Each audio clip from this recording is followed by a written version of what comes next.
अस्सलामु अलैकुम वरहमतुल्लाहि वबरकातुहू। आऊज़ु बिल्लाहि मिनश्शैतानिर रजीम। बिस्मिल्लाहिर रहमानिर रहीम। अल्लाहुम्मा अग़फ़िर लना वरहमना वआफ़िना वहदिना वरज़ुक़ना वजबुरना वरफ़अना। ऐ अल्लाह, तू हमारी मग़फ़िरत फरमा और हमारे ऊपर रहम फरमा और हमें आफ़ियत में रख और हमें हिदायत अता फरमा और हमें रिज़्क़ अता फरमा और हमारे नुकसान को पूरा कर और हमारा मर्तबा बुलंद कर। अल्लाहुम्मा सल्लि अला मुहम्मद व अला आलि मुहम्मद। कुरान का सबसे अच्छा किस्सा जिसकी कल से शुरुआत हुई है आपने सुना होगा। बहुत ही दिलचस्प और दिल से अल्लाह की तरफ रुजू करने वाला है। अल्लाह ताला अपनी हिकमतों से किस किस तरीके से इंसान को इसकी किस्मत के हिसाब से वहां तक पहुंचा देता है जहां तक जाने में इंसान की कोई तदबीर नहीं काम आ सकती।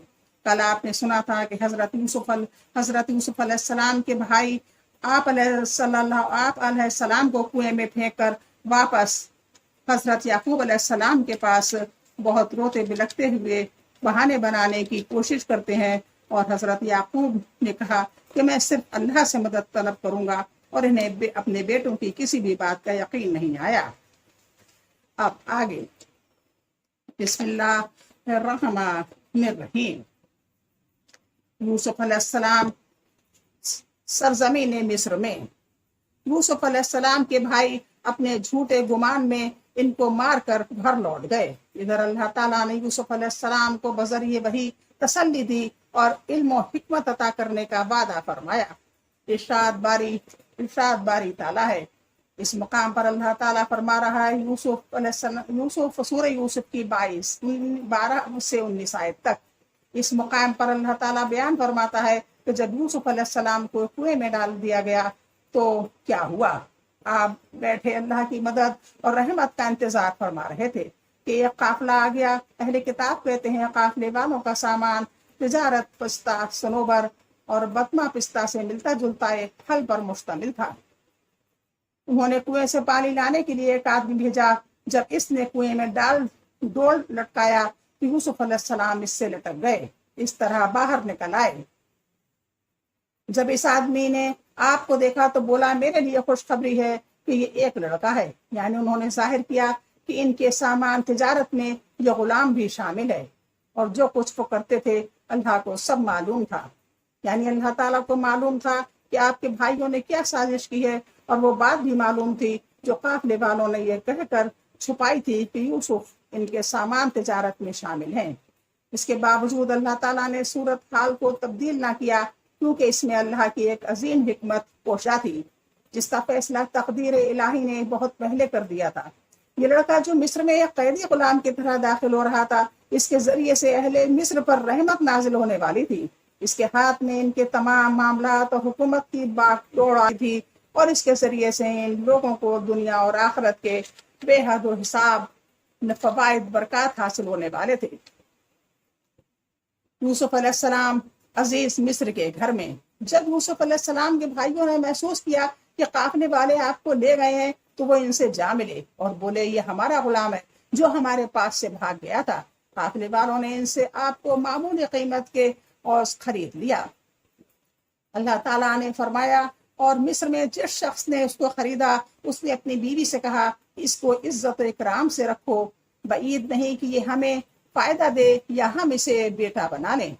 इसका मतलब है कि आप पर अल्लाह के लुत्फ और रहमत का इजहार और आप पर इसका एहसान था। अल्लाह ताला आपको बुलंद मनसब का अहल बनाकर दुनिया और आखिरत की भलाई से सरफराज करना चाहता था और मिस्र में आपको खरीदने वाला अजीज मिस्र यानी शाह मिस्र का वजीर था जो मुल्क के खजानों के मामलात का जिम्मेदार था। इसलिए फरमाया और लेकिन अक्सर लोग नहीं जानते और इल्म बख्शा और नेकूकारों को हम इसी तरह बदला दिए करते हैं। इससे मालूम होता है कि तमाम वाक़यात पुख्ताकारी और कामिल फहम व फरासत की उम्र तक पहुंचने से पहले वाक़या हो चुके थे। इससे मुराद 40 साल की उम्र है क्योंकि अल्लाह ताला अपने नबियों पर इसी उम्र में वही नाजिल फरमाता है। इन सब पर दुरूद व सलाम हो। जिस औरत ने यूसुफ अलैहिस्सलाम की 23 से 29 तक आयत का तर्जुमा। तो जिस औरत के घर में वो रहते थे उसने उनको अपनी तरफ माइल करना चाहा और दरवाजे बंद करके कहने लगी, यूसुफ जल्दी आओ। उन्होंने कहा कि अल्लाह की पनाह, वो यानी हमारे तुम्हारे मियाँ तो हमारे आका हैं। उन्होंने कहा कि तुम्हारे मियाँ तो हमारे आका हैं, उन्होंने मुझे अच्छी तरह से रखा है, मैं ऐसा जुल्म नहीं कर सकता। बेशक जालिम लोग फलाह नहीं पाएंगे। और इस औरत ने उनका कसद किया और वो भी कसद कर लेते अगर वो अपने परवरदिगार की निशानी ना देखते। यूं इसलिए किया गया कि हम उनसे बुराई और बेहयाई को रोक दें। बेशक वो हमारे खालिज बंदों में से थे। और दोनों दरवाजे की तरफ भागे और औरत ने उनका कुर्ता पीछे से पकड़कर जो खींचा तो फाड़ डाला और दोनों को दरवाजे के पास औरत का खाविंद मिल गया। तो औरत बोली कि जो शख्स तुम्हारी बीवी के साथ बुरा इरादा करे उसकी इसके सिवा क्या सजा है कि या तो कैद में रखा जाए या दुख का अजाब दिया जाए। यूसुफ अलैहिस्सलाम ने कहा, इसने मुझको मायल करना चाहा था और इसके कबीले में से एक फैसला करने वाले ने यह फैसला किया कि अगर इसका कुर्ता आगे से फटा हो तो ये सच्ची है और यूसुफ झूठा, और अगर कुर्ता पीछे से फटा हो तो ये झूठी है और वो सच्चा। जब इसका कुर्ता देखा तो पीछे से फटा था, तब इसने जुलेखा से कहा कि ये तुम्हारा फरेब है और यकीनन तुम औरतों के फरेब बड़े भारी होते हैं। यूसुफ इस बात का ख्याल न कर और जुलेखा तू अपने गुनाह की बख्शिश मांग, बेशक खता तेरी ही है। ये यूसुफ अलैहिस्सलाम से कि गुनाही का सबूत था। इसकी 23 से 29 आयत सूरह यूसुफ की। उसके मियाँ ने ये सारी बात कही। रिवायत के मुताबिक शाह मिस्र रैयान बिन वलीद की भांजी थी। इधर यूसुफ अलैहिस्सलाम भी जवान और पीकर हुस्न जमाल थे, लेकिन इसके साथ साथ वो नबियों की आल थे। इसलिए आपको आपके रब ने गुनाह से बचा लिया और औरतों के मकर से महफूज फरमा लिया, क्योंकि वो सरदार अतकिया थे जो साया अर्श मुसर्रफ होने वाले 7 किस्म के औलिया में से एक किस्म में शामिल थे, जिनके बारे में फरमान खातिमुल अंबिया सल्लल्लाहु अलैहि वसल्लम है। 7 किस्म के आदमियों को अल्लाह ताला इस दिन अपने साये में जगह देगा जिस दिन इसके साये के सिवा कोई साया नहीं होगा। इंसाफ करने वाला हुक्मरान, तन्हाई में अल्लाह को याद करके अश्कबार होने वाला इंसान, वो आदमी जो मस्जिद से निकलता है तो वापसी तक इसका दिल वहीं भटका रहता है। अल्लाह के लिए मोहब्बत रखने वाले दोस्त जो इसी बुनियाद पर मिलते हैं और इसी हालत में एक दूसरे से रुखसत होते हैं। वो आदमी जो सदका देता है तो इस कदर पोशीदा रखता है कि दाएं के दिए हुए का बाएं हाथ को पता ना चले। वो जवान जो अल्लाह की इबादत में जवानी गुजारता है, और वो मर्द जिसे किसी साहब हैसियत और साहब जमाल औरत ने दावत गुनाह दी तो इसने कह दिया मैं तो अल्लाह से डरता हूँ। इसीलिए अल्लाह ताला ने फरमाया, जिसका मतलब है यूं ही हुआ इसी वास्ते कि हम इससे बुराई और बेहयाई को दूर करें, बेशक वो हमारे चुने हुए बंदों में से था। सूरह यूसुफ की 34 आयत। औरत के कबीले के एक शख्स ने गवाही दी कि वाकया यूसुफ अलैहिस्सलाम का कोई कसूर नहीं। एक कौल के मुताबिक गवाही देने वाला छोटा बच्चा था जो अभी पालने में था। फिर इसके खाविंद ने इस बात को नजरअंदाज कर दिया और कहा, यूसुफ अब बात को जाने दो, यानी किसी से इसका जिक्र न करना, क्योंकि ऐसे मामलात को छुपाना ही मुनासिब और बेहतर होता है। और औरत को हुक्म दिया कि इससे जो गुनाह सरजद हो गया है इस पर इस्तगफार करे और अपने रब के आगे तौबा करे, क्योंकि बंदा जब अल्लाह के आगे तौबा करता है तो अल्लाह इसकी तौबा कबूल कर लेता है। मिस्र के लोग अगरचा बुतों की पूजा किया करते थे, लेकिन वो ये भी मानते थे कि गुनाहों को माफ करने वाला और इनको सजा देने वाला अकेला अल्लाह ही है, इसमें उसका कोई शरीक नहीं। इसलिए इसके खाविंद ने इससे ये बात कही और इसे बाज लिहाज से माजूर समझा, क्योंकि वो ऐसे खूबसूरत इंसान की मौजूदगी में अपने जज्बात पर काबू नहीं रख सकी थी। लेकिन यूसुफ अलैहिस्सलाम पाक दामन थे, आपने अपनी इज्जत को दागदार होने से महफूज रखा। चुनाचे इसने कहा, ऐ औरत, तू अपने गुनाह से तौबा कर, बेशक तू गुनहगारों में से है। अजीज मिस्र की बीवी का शहर में चर्चा और जनान मिस्र की ज़ियाफत। अजीज मिस्र की बीवी यानी वही औरत जिसका नाम जुलेखा था और यूसुफ अलैहिस्सलाम को अपनी तरफ मायल करना चाह रही थी, वो अजीज मिस्र की बीवी थी। उसका इश्क शहर में मशहूर हो गया اور دیگر روسا تمام رئیسوں کی عورتوں نے اسے لان تان کرنا شروع کر دیا اور اسے بہت زیادہ بے عزتی کی اس کی، اور اسے غیرت دلائی کہ وہ اپنے غلام پر فریفتہ ہو گئی ہے۔ اللہ تعالیٰ نے اس کے معاملے کو بیان کرتے ہوئے فرمایا، جس کا مطلب ہے اور شہر میں عورتیں گفتگو کرنے لگیں، عزیز مصر کی بیوی اپنے غلام کو اپنی طرف مائل کرنا چاہتی ہے اور اس کی محبت اس کے دل میں گھر کر گئی ہے۔ ہمیں لگتا ہے کہ وہ سبھی گمراہی میں ہے جب اس عزیز کی بیوی نے ان عورتوں کو گفتگو جو حقیقت میں دیدار یوسف کے لیے ایک چال تھی سنی تو ان کے پاس دعوت کا پیغام بھیجا اور ان کے لیے ایک محفل ترتیب کی اور پھل تراشنے کے لیے ایک ایک کو ایک چھری دی اور یوسف علیہ السلام سے کہا کہ ان کے سامنے باہر آؤ۔ تو ان کا روب حسن اور ان پر ایسا چھا گیا کہ پھل تراشتے اپنے ہاتھ کاٹ لیے، یعنی پھل کو کاٹتے کاٹتے انہوں نے اپنے ہاتھ کاٹ لیے اتنے خوبصورت انسان کو دیکھ کر، اور بے ساختہ بول اٹھی کہ سبحان اللہ، یہ حسن، یہ آدمی نہیں، کوئی بزرگ فرشتہ ہے۔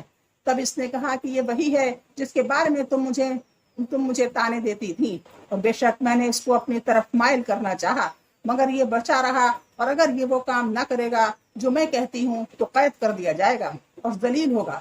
یوسف نے دعا کی کہ اے پروردگار، جس کام کی طرف یہ مجھے بلاتی ہیں اس کی نسبت مجھے قید پسند ہے، اور اگر تو مجھ سے ان کے فریب کو نہ ہٹائے گا تو میں ان کی طرف مائل ہو جاؤں گا اور نادانوں میں داخل ہو جاؤں گا۔ سو اللہ نے ان کی دعا قبول کر لی اور ان سے عورتوں کا مکر دور کر دیا، بے شک وہ سننے والا اور جاننے والا ہے۔ سورہ یوسف کی 30 سے 34 تک آیت۔ حضرت انس رضی اللہ عنہ سے مروی، حضرت انس رضی اللہ عنہ سے مروی معراج کی حدیث میں مذکور ہے کہ رسول اللہ صلی اللہ علیہ وآلہ وسلم نے فرمایا، میں حضرت یوسف علیہ السلام کے پاس سے گزرا تو دیکھا کہ انہیں آدھا حسن دیا گیا ہے، یعنی پوری دنیا کا آدھا حسن دیا گیا ہے۔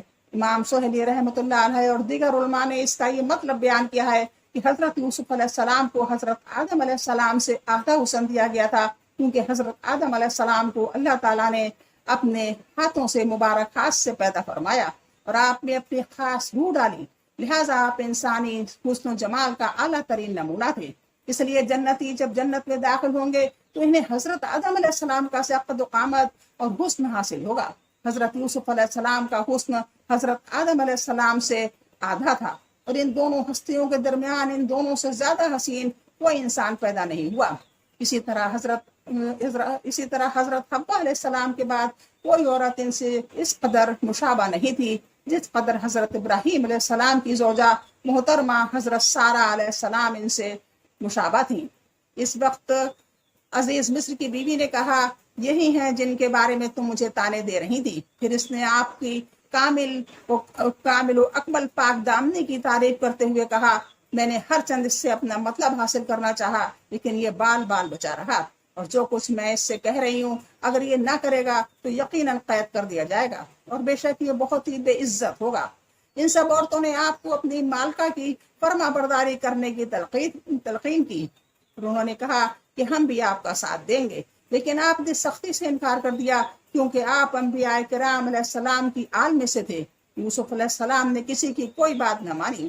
اس وقت آپ نے رب العالمین سے دعا کی اور فرمایا، اے میرے پروردگار، جس بات کی طرف یہ عورتیں مجھے بلا رہی ہیں اس سے تو مجھے جیل کھانا بہت پسند ہے، اگر تو نے ان کا فریب مجھ سے دور نہ کیا تو میں ان کی طرف مائل ہو جاؤں گا اور بالکل نادانوں سے جا ملوں گا، یعنی اگر تو نے مجھے میری ذات کے سپرد کر دیا اور انہیں حفاظت اٹھا لی اور اپنی حفاظت اٹھا لی تو میری ذات تو کمزور ہے، میں تو اپنی جان کے لیے بھی کسی نفع نقصان کا مالک نہیں، مگر جو اللہ کی مرضی ہو، میں کمزور ہوں، اللہ یہ کہ تو مجھے قوت بخشے اور میری حفاظت فرمائے اور تیری توفیق میرے شامل ہو اور تیری توفیق میرے شامل حال ہو۔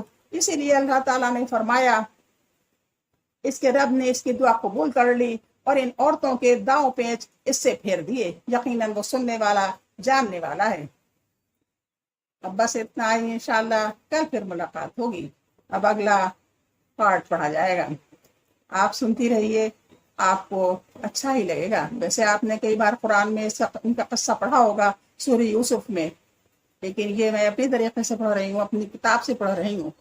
جو صرف قرآن کے ترجمے سے الگ الگ دیا گیا ہے، اس میں ایک سا کر کے دیا گیا ہے۔ اللہ حافظ۔ آپ غور سے سنیں اور پھر قرآن کی سورہ یوسف کا بھی ترجمہ اور تفسیر پڑھیں۔ اللہ حافظ۔ السلام علیکم۔